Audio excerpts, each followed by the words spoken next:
E aí? Bom dia, bom dia, bom dia, bom dia a todos vocês. Domingo de sol, domingo bonito, né? Domingo importante para os flamenguistas, né? Mais uma taça, né? Depois de alguns dias de derrotas para os tricolores, né? Tricolor carioca, tricolor paulista.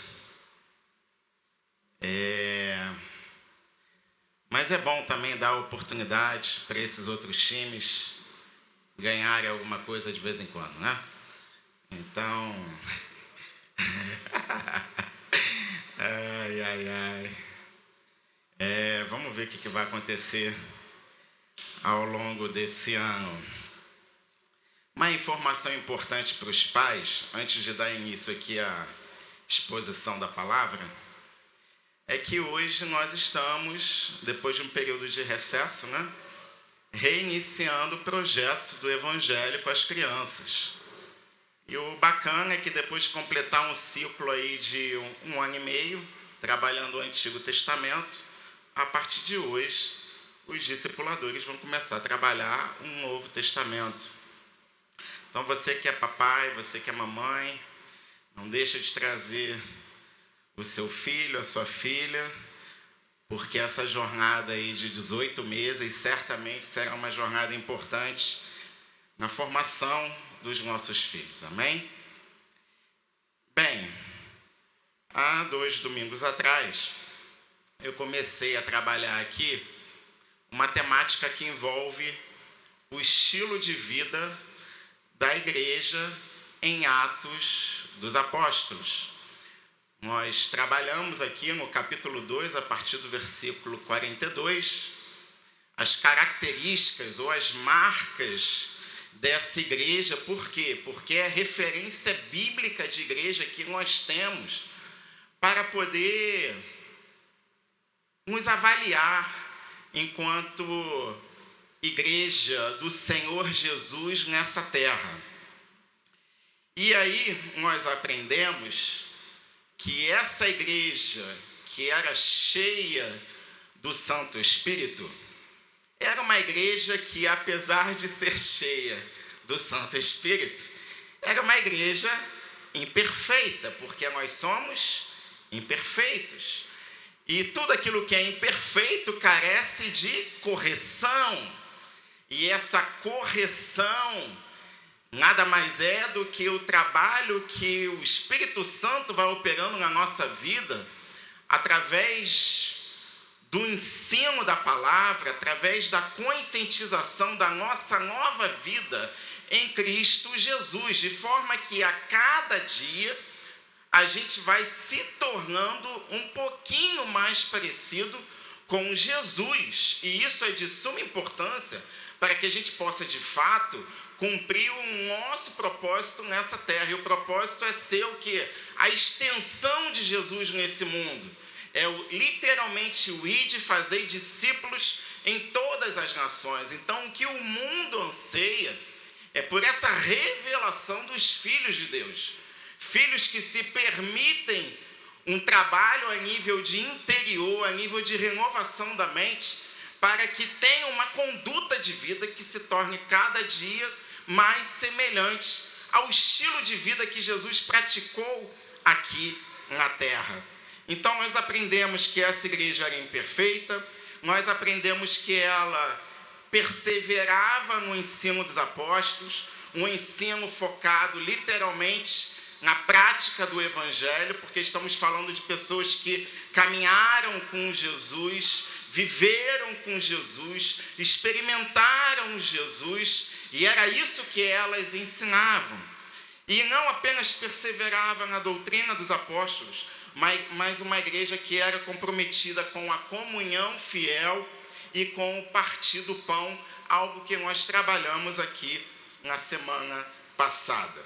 Mas Lucas ainda vai narrar mais 2 marcas. E hoje eu vou falar dessa outra marca, que é a oração. Oração. Quando a gente vai no capítulo 2 de Atos dos Apóstolos, no versículo 42, a gente vai verificar o seguinte, que Lucas não diz que a igreja orava quando dava,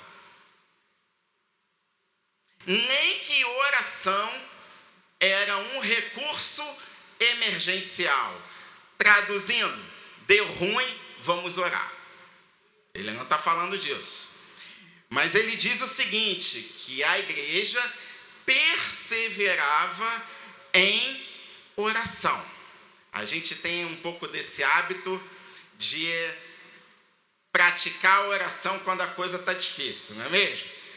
Mas o que Atos dos Apóstolos traz de ensinamento para mim e para você, que nós precisamos, na verdade, é perseverar em oração. E isso vai revelar um aspecto que eu considero fundamental. Para a igreja primitiva, oração não era técnica ou método espiritual, nem hábito religioso, muito menos um discurso bem formulado para tentar informar a Deus aquilo que Deus já sabia. Às vezes a gente pensa que eu não gosto de orar na presença de pessoas porque eu não falo bem, eu não me expresso bem. Mas oração não tem nada a ver com isso, não tem a ver com discurso. Oração tem a ver com relacionamento vivo com Deus. É isso que a Bíblia vai nos ensinar. Relacionamento vivo com Deus.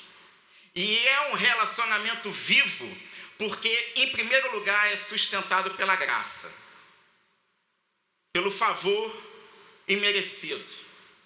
E não apenas é sustentado pela graça, mas é atravessado pela verdade, porque literalmente, quando a gente se depara com a verdade, e a verdade é uma pessoa que se chama Jesus Cristo, algo acontece.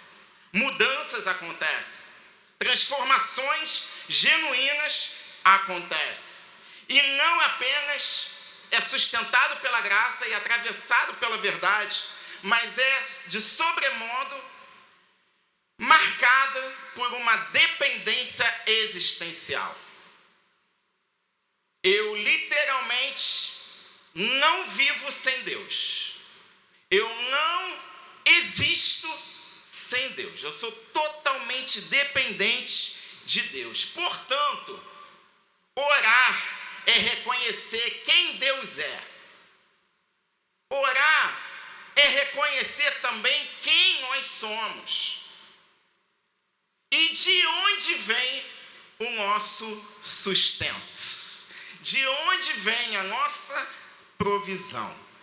Portanto, orar é também, uma vez que nós dependemos de Deus, orar na prática é também reconhecer que somos limitados. Não conseguimos andar sozinhos. Não somos autossuficientes. É confessar diante de Deus e para si mesmo de que nós não temos o controle da vida. Não temos o controle da vida. Nós não temos o controle daquilo que vai acontecer no futuro.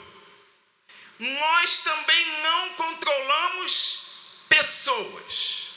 E normalmente padrões religiosos tentam controlar pessoas. Mas nós não estamos falando de padrões religiosos.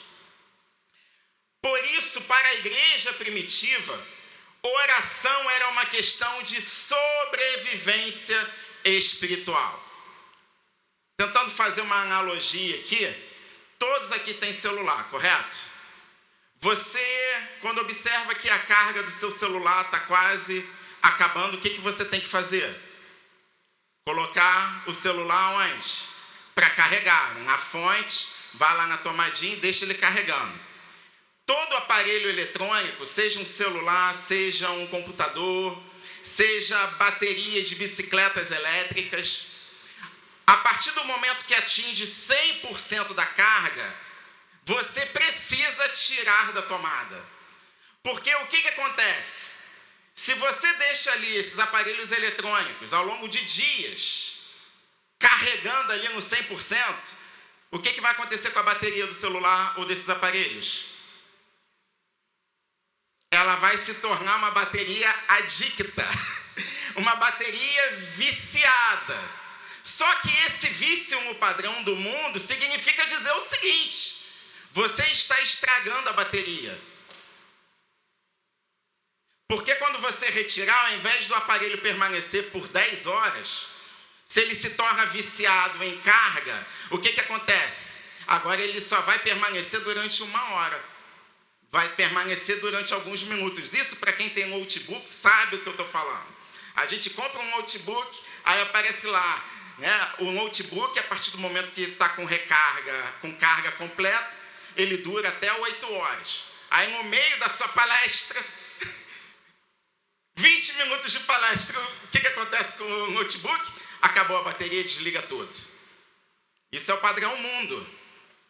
Agora, vamos pensar na oração e na perspectiva da igreja primitiva, porque eu disse que orar é uma questão de sobrevivência espiritual. Orar significa dizer o seguinte, nessa perspectiva: eu preciso estar carregado através da oração. E essa carga, por mais que eu permaneça nela, ela pode até gerar um vício em termos de perspectiva de dependência, mas eu não tenho problema de me desligar, porque isso não me estraga. Isso não estraga a minha bateria da fé, muito pelo contrário. Isso promove fé, alimenta fé.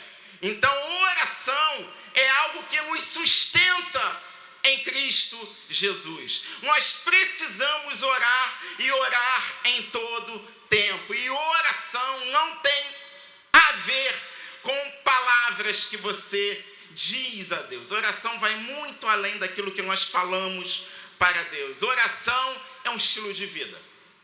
Oração é necessário. E aí vale lembrar algo que é importante também. Nós estamos falando da igreja primitiva. O começo de tudo. E vocês provavelmente vão concordar comigo que tudo aquilo que a gente inicia é assustador. Porque nós temos dificuldades de lidar com aquilo que é novo. Um exemplo, saí de um emprego e entrei no outro. Não gera um friozinho na barriga? O que vai acontecer? Será que eu vou conseguir permanecer nesse emprego ou vou ser demitido? A gente é sim, porque tudo aquilo que é novo, tudo aquilo que nos expõe a algo que não é conhecido, gera medo. Para algumas pessoas gera angústia, para outras gera ansiedade, enfim. Então, estamos falando de uma igreja que estava começando vida em comunidade após Jesus morrer e ressuscitar.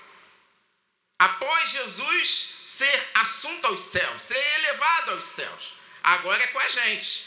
Agora a gente tem que cumprir aquilo que Jesus disse, ou viver aquilo que Jesus disse. Vocês farão obras maiores do que as minhas. Doido isso, né? Quando eu paro para pensar, me colocar no lugar dessas pessoas, eu fico pensando, meu Deus, qual seria a minha atitude, qual seria a minha reação? Agora, não é apenas o desafio do novo. Estamos falando de um grande desafio, que é ide e fazei discípulos de Jesus. Envolve entrega, envolve dedicação, envolve ensino, envolve outras pessoas. E lembrando também que no primeiro século da igreja, seguir Jesus podia significar ser queimado nas ruas e vielas de Roma. muito diferente da realidade que a gente lida hoje no Brasil. Porque hoje, quando a gente fala de vida cristã, ser evangélico é modismo. Na época da igreja primitiva, estamos falando de uma minoria, não de uma maioria. Hoje, na perspectiva Brasil, estamos falando de praticamente uma maioria. Então, uma igreja que lidava com risco de vida, com insegurança, com perseguição, com o cheiro da morte no seu cangote, literalmente. Então, essa igreja não tinha poder político, não tinha status, não tinha garantias humanas. Mas essa igreja tinha o que realmente era necessário. E aí, para exemplificar isso, quando vamos no capítulo 3 de Atos, Pedro, diante de um homem aleijado à porta do templo, o homem explorado por outras pessoas à porta do templo, ele chega para esse homem e diz o seguinte: não tenho ouro. Talvez hoje a igreja tem ouro, não tenho prata, e hoje as instituições, o que mais tem, algumas delas é muita prata, muito ouro. Mas o que tenho, que é o que poucas igrejas hoje têm, aí Pedro vem: o que eu tenho, isso eu te dou, isso eu compartilho, isso eu entrego, isso eu manifesto. Em nome de Jesus, levanta e anda. Em nome de Jesus, levanta e anda. Então Pedro, um camarada limitado, imperfeito, mas cheio do Espírito, alguém onde o Evangelho de Jesus corria em suas veias, alguém que havia se tornado, o Cristo havia se tornado o centro da sua vida e a fonte da sua suficiência. A fonte da suficiência de Pedro não era ouro, nem prata, nem poderes, nem aquilo que o homem carnal nesse mundo deseja. Mas a fonte da sua suficiência era o Evangelho de Jesus. E aí a gente vai aprender em Atos que quem tem o Espírito, com o tempo, vai percebendo que oração não é recurso espiritual. Oração não é recurso espiritual para atingir metas humanas. E isso é importante, queridos. Não é método da igreja institucionalizada para conseguir mais fundos, mais poderio econômico, mais espaço em Brasília. Não é nada disso. Oração não é recurso espiritual para esse fim. Mas oração, e prestem bem atenção no que eu vou falar aqui, porque isso pode mudar a nossa perspectiva do orar. Oração é o lugar onde a vida se sustenta. Eu vou repetir. Oração é o lugar onde a vida se sustenta.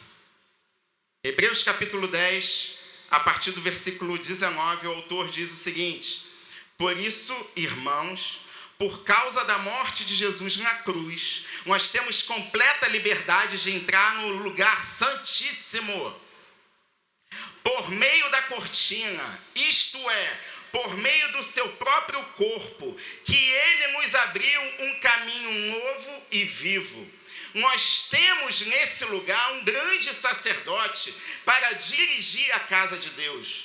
Portanto, cheguemos perto de Deus com o coração sincero e uma fé firme, com a consciência limpa das nossas culpas e com o corpo lavado com água pura. O que Hebreus nos lembra, o que Hebreus capítulo 10 nos ensina? Que por causa da morte de Jesus, em primeiro lugar, temos liberdade para entrar no Santíssimo Lugar.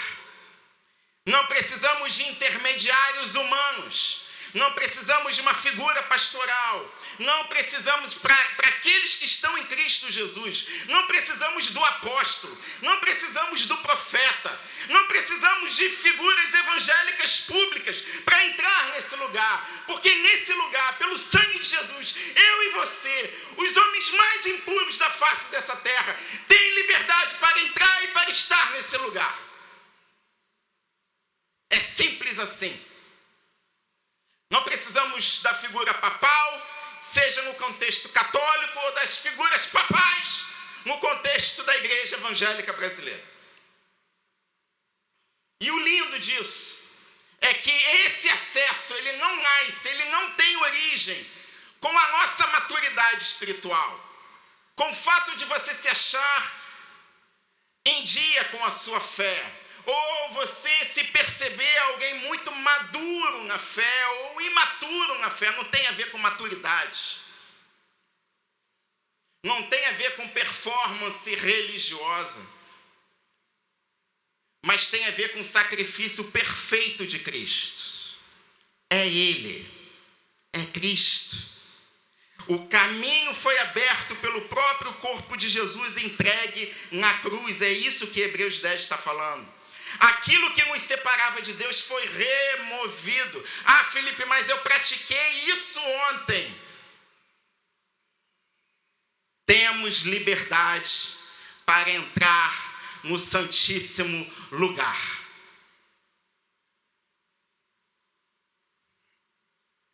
Porque aquilo que nos separava de Deus foi removido. Não há barreiras, amados. Não há barreiras. Não há mais distância imposta. E lembrando que não estamos nesse lugar sozinhos. Nós temos um grande sacerdote, Jesus Cristo, que governa a casa de Deus e intercede por mim e por você 24 horas. A gente substitui Cristo pela figura imperfeita do homem. A gente deixa de orar para depender de que alguém ore por nós. Tem algum problema você orar por alguém? Alguém que te pede oração? Tem pecado nisso? Não tem pecado nisso.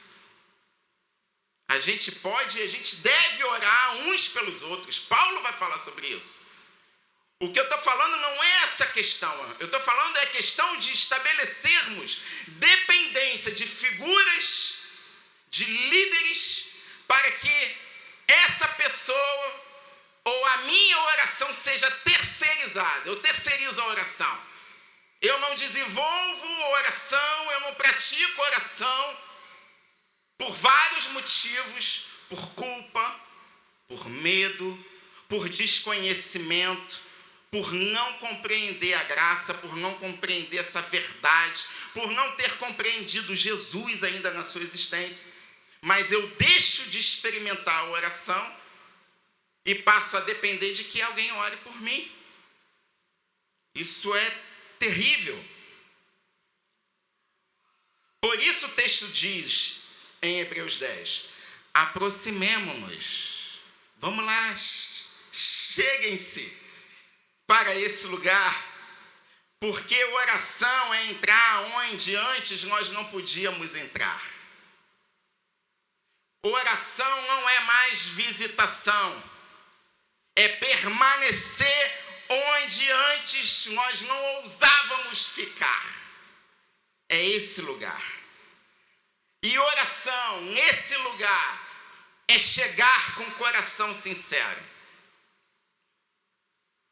É abrir o coração, com fé firme, com vida lavada pela graça. Então não tem nada a ver em falar muito, porque nesse lugar, nós vamos experimentar, nesse lugar da oração, dias onde literalmente ficaremos quietos, porque não é para falar, é para estar. É para estar. Os momentos mais ricos que eu tenho nesse lugar é quando eu não estou falando audivelmente. É quando eu estou atravessando a ponte Rio-Niterói, 5h30 da manhã, para ir para o meu trabalho. É quando eu estou num contexto dando aula, em sala de aula, e nesse lugar Deus me fala coisas, me revela coisas, e derrama sabedoria para que eu possa, nessa comunicação com Deus, eu possa expressar aquilo que Ele quer expressar naquele lugar. Oração não é algo que nós agendamos para fazer, é algo que nós vivemos 24 horas. É viver diante de Deus sem cortina. É viver diante de Deus sem mediações humanas. É viver diante de Deus sem máscaras. Sem necessidade de apresentar uma pseudo-espiritualidade. E o mais lindo nisso tudo aqui é que quase sempre nesse lugar que é a oração, o efeito mais profundo da oração não é a mudança da realidade exterior. Porque nesse lugar de comunicação sem cessar com Deus, nós fazemos petições. Senhor, transforma. Senhor, muda a realidade. Senhor, e não há pecado nisso. Mas o que eu estou falando para os irmãos aqui hoje é que a mudança mais profunda, como efeito de uma vida em oração, não é a realidade externa, mas é a mudança de quem ora. É a mudança de quem está ali orando, de quem está ali em comunicação 24 horas com o Pai. E é essa forma de viver diante de Deus que foi ensinado pelo próprio Jesus por meio da oração do Pai Nosso. E aí a gente vai concluir oração a partir dos princípios que Jesus nos ensina por meio da oração do Pai Nosso. Evangelho segundo Mateus, capítulo 6, versículo 9, Jesus disse aos discípulos: orem assim. Anteriormente ele faz uma crítica aos líderes religiosos que faziam da oração um espetáculo. Faziam da oração uma espécie de marketing pessoal, para que pessoas se tornassem cada vez mais dependentes deles, para que pessoas os admirassem. Jesus faz uma crítica e depois ele ensina os princípios, dizendo: Pai nosso que estás nos céus, santificado seja o teu nome, venha o teu reino, seja feita a tua vontade, assim na terra como no céu. Dá-nos hoje o nosso pão de cada dia, perdoa as nossas dívidas, assim como perdoamos aos nossos devedores. E não nos deixe cair em tentação, mas livra-nos do mal, porque teu é o reino, o poder e a glória para sempre. Amém. A oração do Pai Nosso se tornou mecânica religiosa. Lembra do exemplo que eu dei, não sei se foi domingo retrasado, domingo passado, do papagaio e da vaca?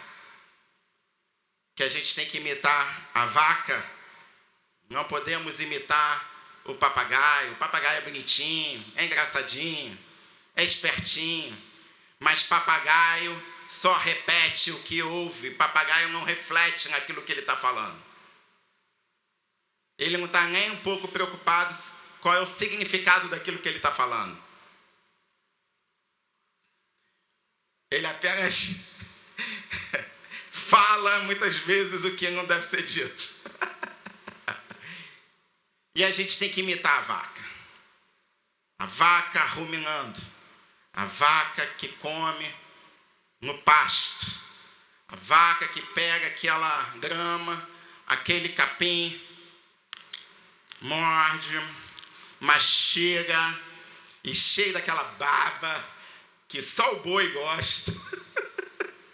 Ela cospe, cuspiu, aí ela vai e pega novamente, continua ruminando, continua refletindo sobre a vida. A oração do Pai Nosso não é uma oração a ser praticada a nível papagaio, A oração do Pai Nosso é uma oração para ser praticada como a vaca que rumina no pasto. É para a gente refletir nessa conexão, nesse lugar da oração. Então Jesus inicia com o primeiro princípio, Pai Nosso. A igreja que perseverava em oração, em primeiro lugar, o primeiro princípio, ela sabia a quem ela pertencia. Tem relação com identidade, tem relação com pertencimento. Jesus ensina, Pai Nosso que estás nos céus. Ele não inicia com pedidos e súplicas. Ele inicia com identidade. Abba, Pai, Paizinho, Pai meu, Pai dos meus irmãos, Pai Nosso. Antes de falar do que precisamos, somos lembrados de quem nós somos. Nas nossas orações, muitas das vezes, nós esquecemos quem somos, porque o centro da nossa oração é aquilo que nós achamos que precisamos. E há uma ordem, e essa ordem aqui afeta o produto. Jesus começa com aquilo quem somos. E o que nós somos? Se temos um pai, nós somos o quê? Filhos e filhas, por meio da obra que Jesus realizou na cruz. A igreja perseverava em oração porque sabia que não se relacionava com Deus como serva tentando agradar a Deus.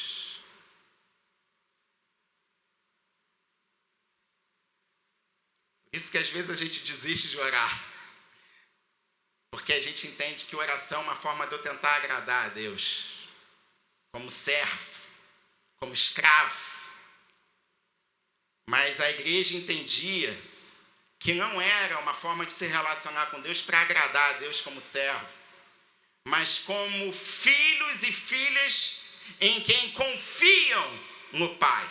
Tem a ver com confiança depositada.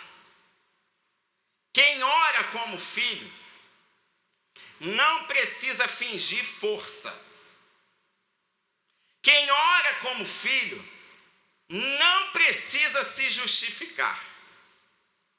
Quem ora como filho não precisa se esconder quando falha. Lá em casa com a nossa pituca, quando comete um erro e ela tem a consciência que está fazendo algo errado, porque ela já foi ensinada, é exatamente o que ela pratica aqui. Tenta se esconder. Às vezes liga lá a TV e bota no mudo, porque sabe que aquele programa a gente já disse que não é para assistir. 5 aninhos de idade, cara. Aí quando ela é confrontada, ela tenta se justificar em seguida, tentando até cortar a nossa fala. Mas por quê? Mas por quê? Mas por quê? Mas por quê? Mas por quê? Aí eu pergunto que eu faço a todos aqui. Quantos também têm práticas de oração similares a uma criança de 5 anos de idade aqui? Todos nós. Todos nós. Porque não entendemos quem somos. Não entendemos que somos filhos. E ainda não entendemos o amor do Pai. Aquilo que o Pai espera dos filhos. Aquilo que o Pai enxerga nos filhos. Porque o nosso padrão é o padrão paterno e materno desse mundo. Esse é o nosso padrão. E aí, para conseguir reconstruir ou ressignificar a ideia que nós temos de paternidade, é uma luta.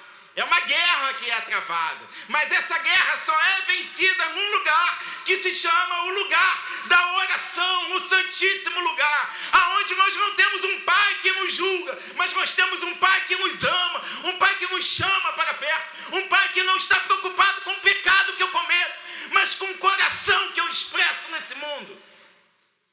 O pai que quer gerar mudanças coisas à semelhança do Filho, que é o exemplo maior, Jesus. Olha, quando a gente entender isso e viver isso com naturalidade, será céu na terra. Céu na terra. Então tem muita gente que pouco ora, porque ainda tenta merecer acesso a Deus. E não é por merecimento. Não é por aquilo que você fez, ou está fazendo, ou ainda vai fazer. É por graça. E o Evangelho nos lembra que não oramos porque estamos bem. Vamos ser sinceros, tirando o bem da nossa irmã Ana, quem aqui está sempre bem?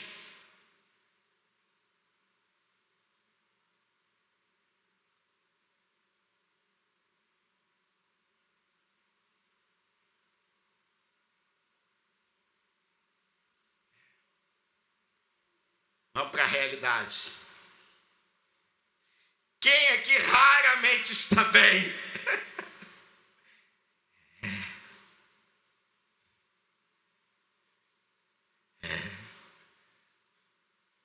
Aí a gente busca respostas nos lugares errados, socorro de forma equivocada. Sabe por quê? Perde tempo, vai adoecendo. Sabe por quê?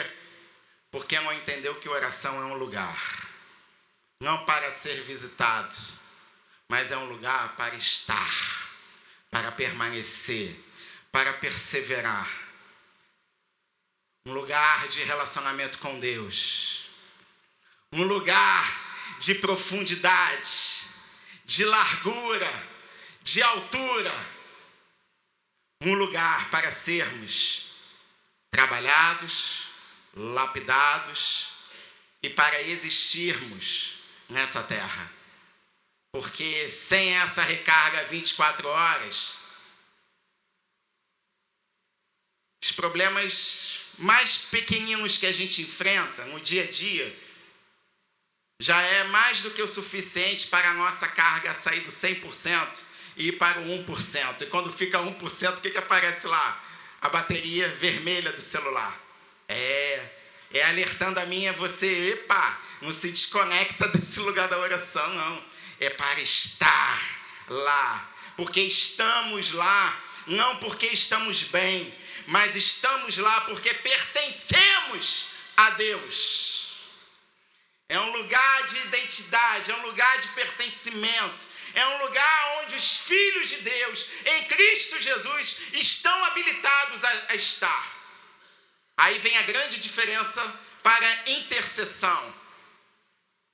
Intercessão.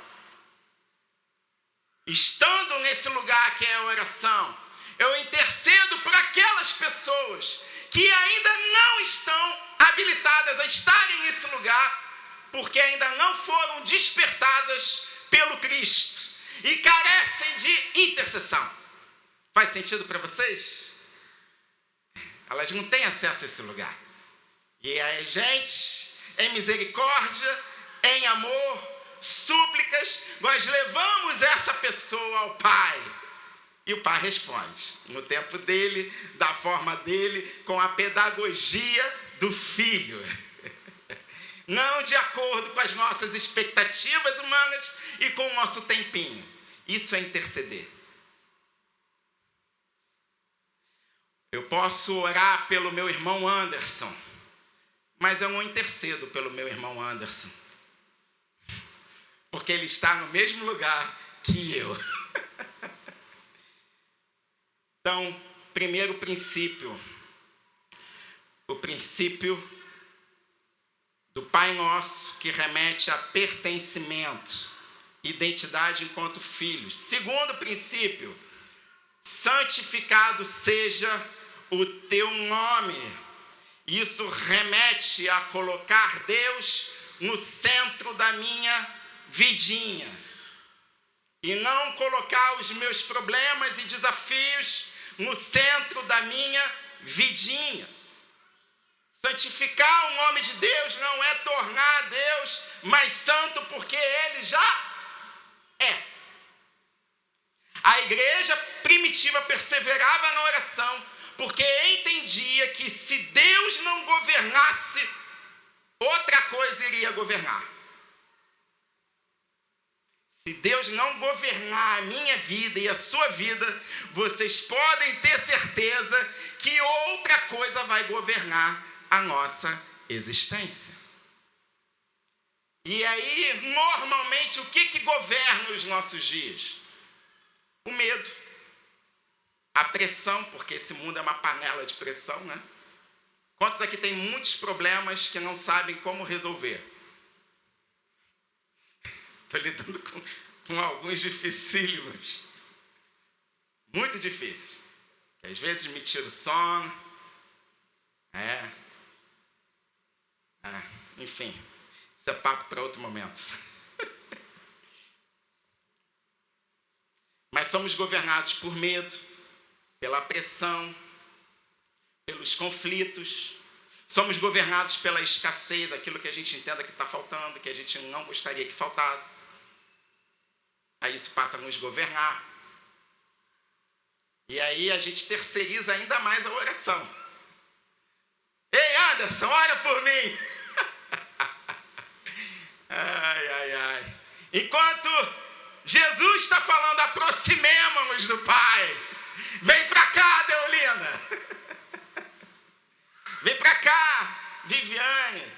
Vem para cá, Pedrão. A gente não vai, quer que o outro vá no nosso lugar para estar orando pela gente. Novamente reforçando que orar pelo irmão é uma prática da igreja. O que eu estou dando ênfase é quando a gente não pratica a oração, seja lá qual for o motivo que governa essa nossa decisão prática, e terceiriza isso para que alguém faça isso em nosso lugar.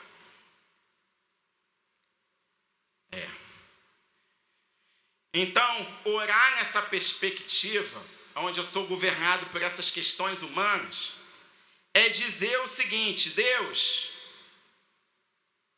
não deixa que as minhas urgências... Quantos têm urgências aí? Eu tenho algumas urgências. Deus, não permita que as minhas urgências ditem a minha fé. É isso que, santificado seja o teu nome, nos ensina na prática. Deus, é você que és tu que governa a minha existência. Tu és o centro da minha vida. Tu és o meu tudo. Tu és suficiente na minha vida. Governe a minha vida, para que isso dite as minhas práticas de fé. É isso que santificado seja o teu nome nos ensina. Então, qual é a aplicação prática desse segundo princípio? Deus no centro. O problema não é não ter problemas. Porque aqui, até o finalzinho da nossa existência, teremos problemas. Portanto, o problema não é ter problemas. Se você acha que você não tem problema nenhum, isso é um problema. Porque você ainda não conseguiu identificar problemas que são importantes na sua existência. Mas calma, relaxa, com o tempo Deus vai conduzindo a sua existência e você vai conhecer esses problemas. O problema é quando a nossa vida gira em torno dos problemas. E os problemas começam a governar a nossa existência. Isso nos enfraquece. Isso é um ladrão da nossa alegria. Isso nos adoece. Isso gera problemas de saúde mental. Isso gera hipertensão. Isso gera diabetes. Isso gera aumento do colesterol. Mas por quê, Felipe? Porque você fica ansioso, tenso, vivendo em função disso. Você passa a comer mal. Você antes comia um cachorro quente, um hot dog, agora você come 10 hot dogs na semana e ainda bota mais ketchup, maionese, porque a gente fica nessa tensão da vontade de comer. Nessa tensão da vontade de comer. Normal, acontece. Avançando, vem o terceiro princípio. Venha o teu reino. A igreja primitiva entendia que ela não tinha condições de controlar absolutamente nada. Tem alguém aqui que é ANAC? Faz parte da ANAC, Agência Nacional de Aviação, que adora controlar os voos. Eu brinco assim, quando eu conheço pessoas muito controladoras, eu falo, ANAC. Necessidade de controlar, a gente não controla nada. A gente adoece por tentar controlar as coisas que nós não temos condições de controlar. E aqui está o coração da oração, desse lugar da oração. Porque oração não é tentativa de convencer a Deus de alguma coisa. Se vocês acham que vocês, com toda essa lindeza que vocês são, se nós achamos que a gente vai convencer Deus de alguma coisa e mudar a opinião de Deus em relação a alguma coisa,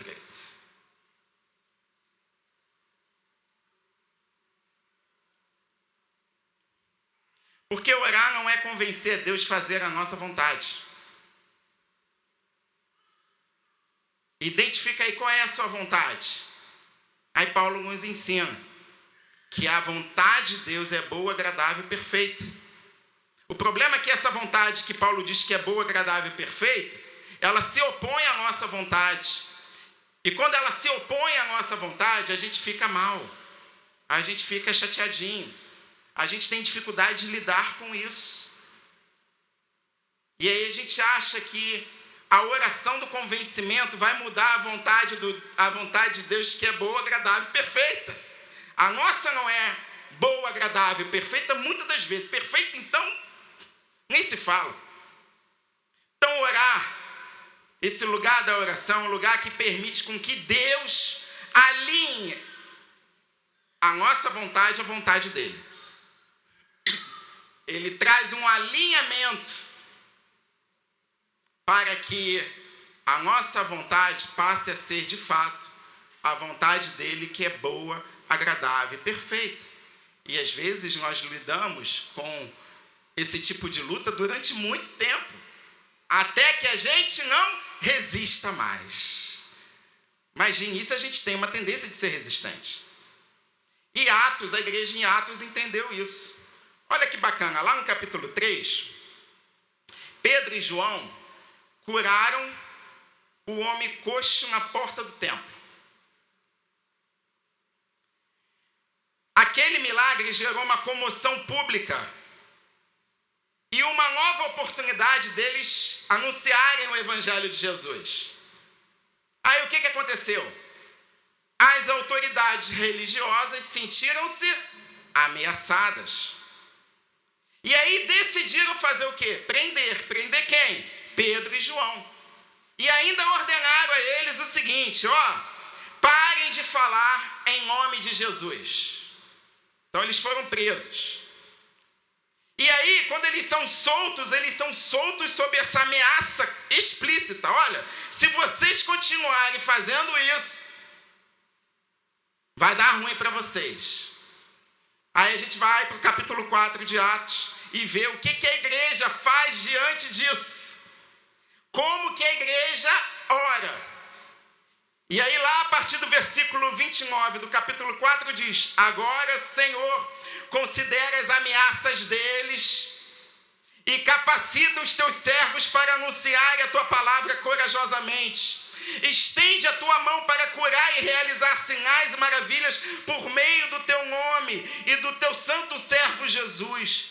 Depois de orarem, tremeu o lugar em que estavam reunidos. Todos ficaram cheios do Espírito e anunciavam corajosamente a palavra de Deus.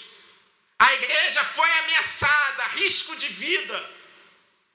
E a oração dos camaradas não foi: Senhor, nos cala, Senhor, nos tira de Jerusalém, Senhor, nos leva para um lugar de proteção, Senhor, traz um transatlântico para nos levar a outras nações, onde nós não seremos ameaçados com a mensagem do Evangelho. Mas a oração deles reunidos foi: Senhor, nós queremos permanecer fiéis a Ti, nos capacita, gera encorajamento dentro de nós, mesmo que seja necessário a morte. Caramba! Isso é venha o Teu reino. Isso é entender o significado do venha o Teu reino. Eu não quero estar no controle. E eu não preciso estar no controle. Eu não tenho competência e capacidade humana para estar no controle. Mas Deus tem. Deus não apenas me chamou, Deus me escolheu. A minha vida é uma vida entregue a Jesus. A minha vida é uma vida de pertencimento a Cristo Jesus. Então, Senhor, com todas as pressões, com todas as dificuldades que me rodeiam, com todas as inseguranças humanas, gere encorajamento para que a gente continue pregando a mensagem do Evangelho. E quando isso acontece, o Espírito Santo age. É isso. É isso. Portanto, orar, venha o Teu reino, é dizer: Deus, governa aquilo que eu não tenho controle. O Senhor me chamou para pregar o Evangelho, para fazer discípulos de Jesus, mas eu não tenho controle em relação ao que o mundo fará comigo a partir dessa prática, a partir desse discipulado. Então governa, e que de fato a resposta final seja tua e não seja minha. Aplicação: oramos para mudar pessoas, oramos para resolver situações, garantir segurança, reduzir riscos, e focamos as nossas orações e súplicas nesse contexto.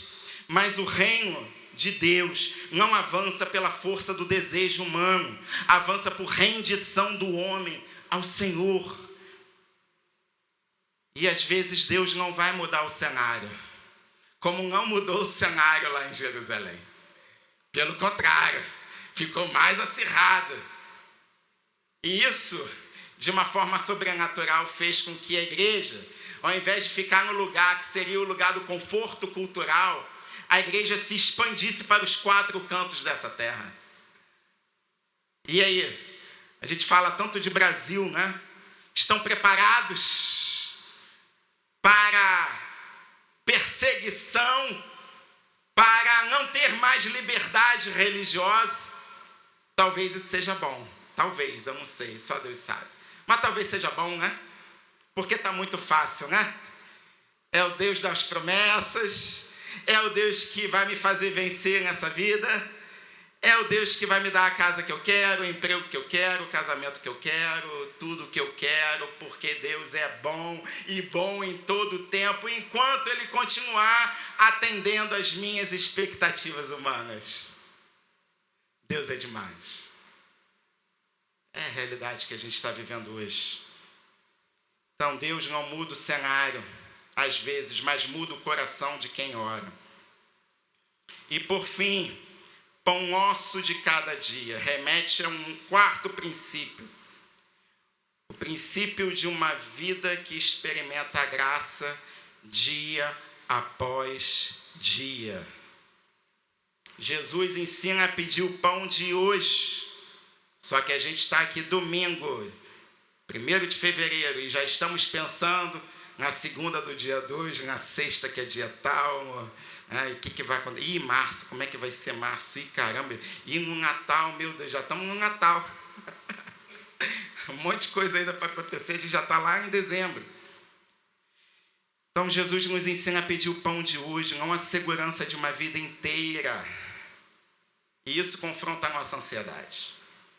A gente quer segurança. A gente quer uma espécie de poupança espiritual. É a poupança do Espírito. Onde eu invisto em Deus. E ele, com juros e correção monetária, enche a minha poupança espiritual. Se me vier alguma calamidade, vai dar ruim com todo mundo que está ao meu redor, mas comigo não. Porque eu habito no esconderijo do Altíssimo. Ai. Queremos garantias, queremos estoques, planos infalíveis, mas o reino de Deus nos educa a viver um dia de cada vez. Cara, isso aqui é simples, mas eu acho que é uma das coisas mais difíceis no Evangelho. Viver um dia de cada vez. E para terminar agora de fato, perdoa-nos. Jesus não excluiu o perdão, o princípio do perdão da oração do Pai Nosso. Porque sabia que a oração, ela atravessa também pessoas, relacionamentos. Ninguém vive sozinho. Nós vivemos também na coletividade, nós precisamos uns dos outros. Por isso Jesus inclui o perdão na sua oração. Isso revela que a espiritualidade cristã, ela não está desconectada da vida do outro, mas ela está conectada ao outro também em amor. Não existe oração madura sem disposição para tratar feridas. Se não todos, mas boa parte das pessoas que estão aqui certamente tem contextos de relacionamentos interpessoais, relacionamentos com alguém, onde há a carência ou a lacuna ainda do perdão. Então, o Senhor nos chama a atenção de que o perdão, ele não nega a dor, ele assume a dor, mas impede com que as dores que são provocadas em relacionamentos com o outro não se tornem uma prisão para nós. Não fomos chamados para ficarmos numa prisão, mas fomos chamados à liberdade no Evangelho.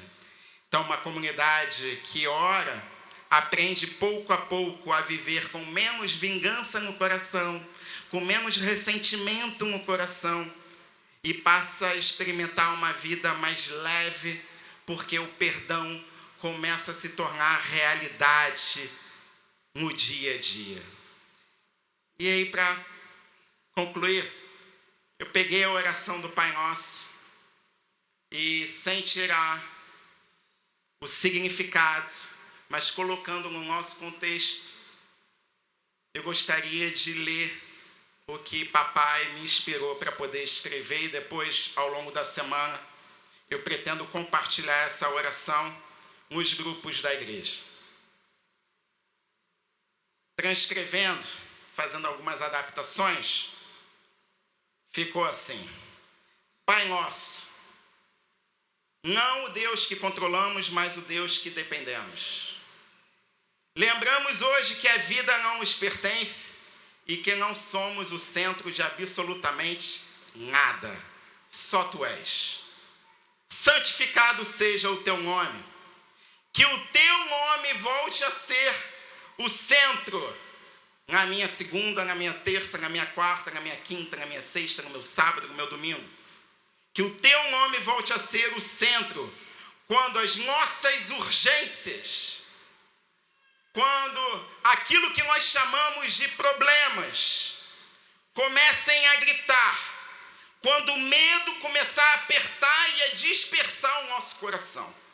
Venha o Teu reino, governa aquilo que não conseguimos governar, entra onde já perdemos o controle e onde insistimos em fingir que tudo está bem, porque não está. Seja feita a Tua vontade, mesmo quando ela contraria os nossos planos, os nossos projetos, as nossas perspectivas. Dá-nos hoje o pão de cada dia. Livra-nos da ansiedade de garantir o amanhã sem Ti. E Ensina-nos a confiar o cuidado diário e a parar de acumular por medo. Perdoa-nos, assim como aprendemos a perdoar. Cura as feridas que carregamos, retira a vingança do coração e o peso que já não precisamos levar. Não nos deixe cair em tentação. Mantenha o nosso coração atento, os olhos abertos, a fé desperta, porque sabemos do que somos capazes quando achamos que estamos fortes demais. E livra-nos do mal, daquilo que nos fere por fora e daquilo que nos corrói por dentro. Porque o reino é teu, não meu. O poder é teu, não meu. A glória é tua, não minha. E isso nos basta. Amém e amém. Amém? Amém? Vocês querem subir para cantar um louvor? A gente fazer uma oração final. Eu vou compartilhar essa oração para que vocês possam meditar nessa oração e começar a viver a oração que não se traduz naquilo que eu falo para Deus, mas oração é um lugar que Ele nos chama a habitar, o lugar da presença de Deus, o lugar da manifestação do Pai em amor, o lugar do cuidado do Pai para com os filhos, o lugar onde muitas das vezes nos vemos como se estivéssemos no CTI, Centro de Tratamento Intensivo. Um lugar onde a gente não pode deixar de estar nem por um milésimo de segundo. Vamos nos aproximar desse lugar, porque lá nós não estaremos sozinhos, mas estaremos com o sacerdote dos sacerdotes. Estaremos com Jesus Cristo, que nessa hora intercede por mim e por você. Vamos lá?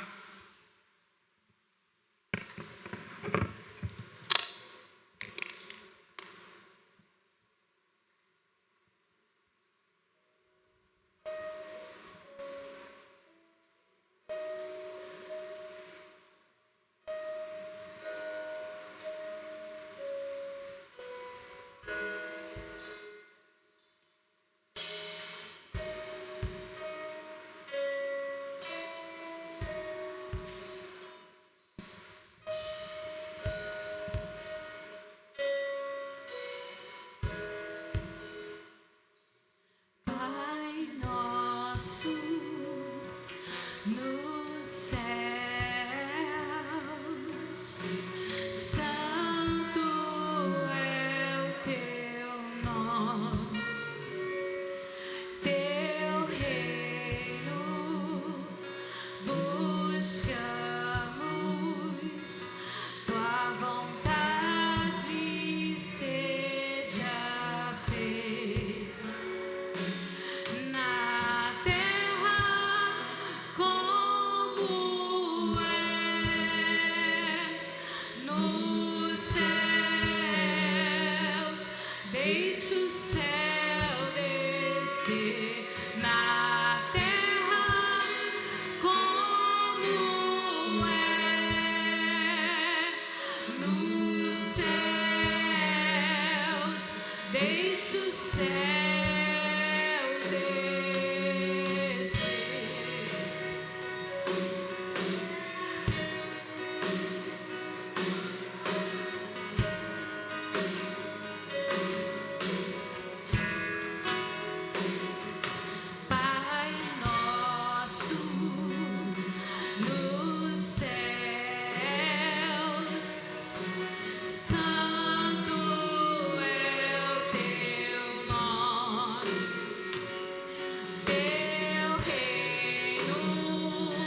Deixa o céu descer.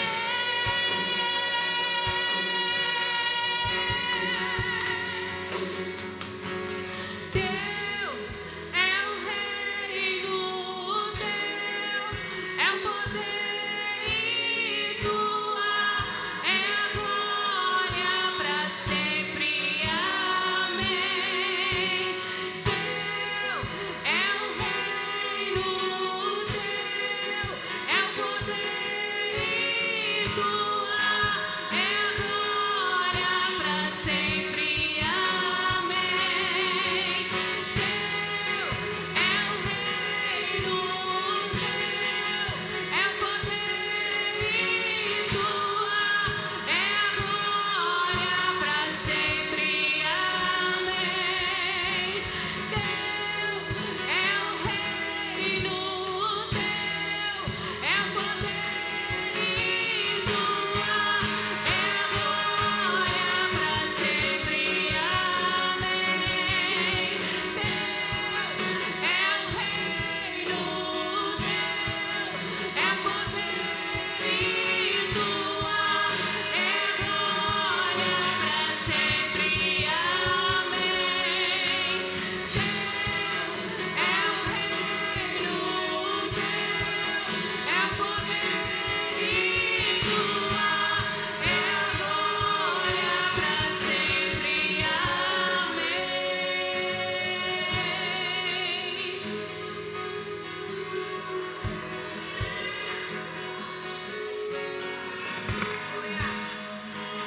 Pai, o reino é teu,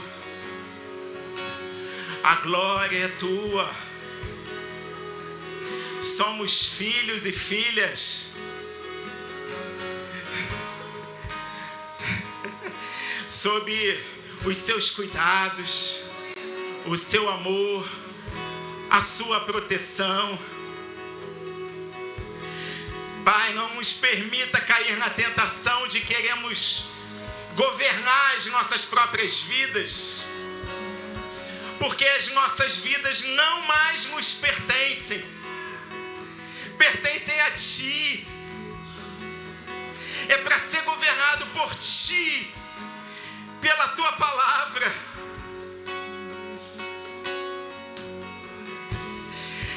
Precisamos aprender, ó Pai, a estar nesse lugar e não querer sair desse lugar. Precisamos aprender que nesse lugar não existe oração mecanizada. Nesse lugar é um lugar de espontaneidade. Esse lugar é um lugar de descanso.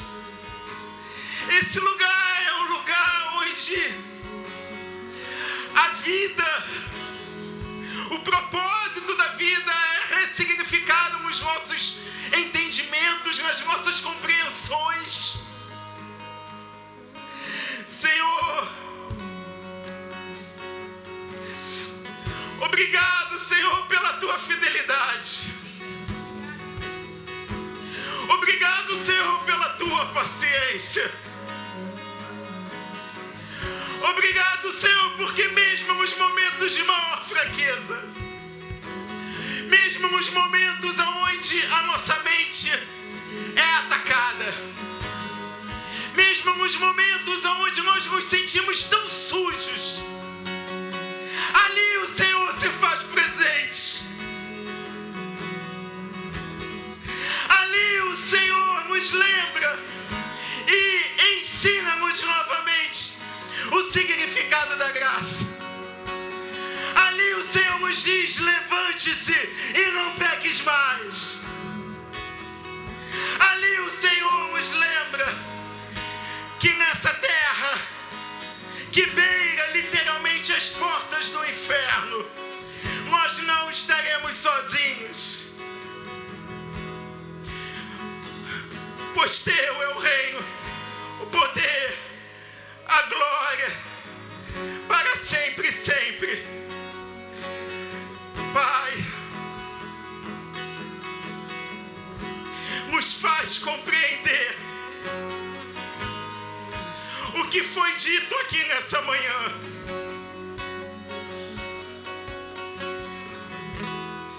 Nos faz compreender, por meio da mente, da renovação do nosso entendimento,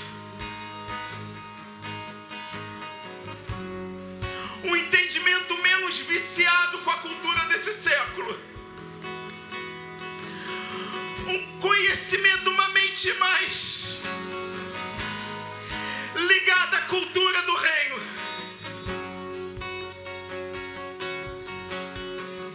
Nos faz compreender que oração é um lugar onde todos aqueles que estão em Cristo não devem sair. Não é para ser visitado, é para ser habitado. Tudo que fazemos ao longo do dia tem que ser feito dentro da realidade espiritual que nós chamamos, que a tua palavra nos ensina, que é a oração, que é a casa da oração.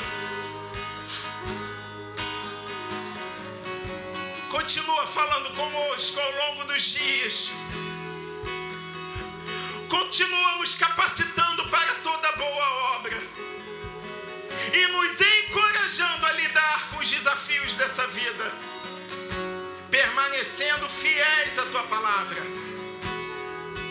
Que o amor de Deus, a graça do nosso Senhor e Salvador Jesus Cristo e a comunhão com o Santo Espírito seja com cada um de nós hoje e sempre.